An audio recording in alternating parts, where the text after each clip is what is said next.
Hi, everyone. This story is going to sound like something out of a movie, but every word is real. It's about how I trusted the wrong people and how I uncovered the betrayal that almost ruined my life. A few years ago, I owned a small construction business. Nothing huge, but enough to support my family and give my employees steady work. My best friend since high school, Mark, worked with me as my right-hand man. He was like a brother. I trusted him with everything: the finances, the clients, even my house key. For years, things were fine. We grew the business together, celebrated birthdays, went on family trips. Our kids played together. My wife, Laura, often said she felt lucky that I had such a loyal friend. But one day, things didn't add up. I got a call from a supplier asking about an unpaid invoice. I was confused. Mark usually handled that, and we'd never missed a payment before. When I asked Mark, he laughed it off. Clerical error, I'll fix it. But then another supplier called, and another. I started digging, quietly. I went through the company bank statements, and my stomach dropped. Thousands of dollars were missing.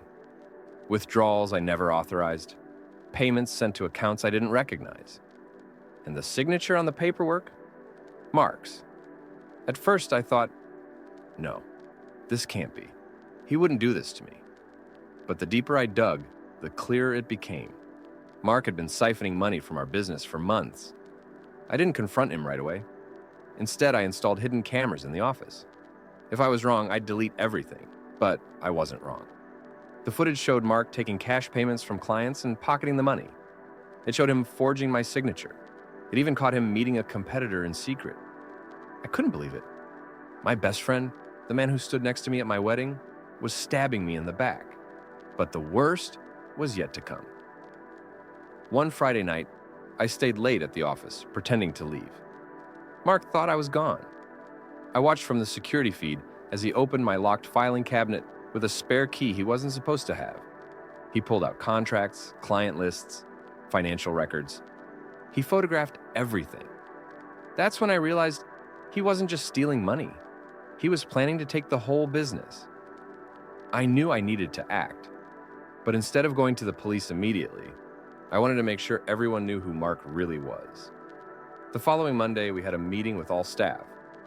I told everyone, today I want to review some footage from our office cameras. Mark looked confused, then nervous. I pressed play. The screen lit up with video of him pocketing cash, forging my signature, stealing files. Gasps filled the room. Employees looked at him like he was a stranger. Mark's face turned pale. He stammered, This is taken out of context. But the evidence was undeniable. I turned to him and said, out of context? Explain why you've been robbing me blind for months. Explain why you're selling out our business to competitors. He had no answer. He just sat there sweating while everyone stared. After the meeting, I handed all the evidence to the police.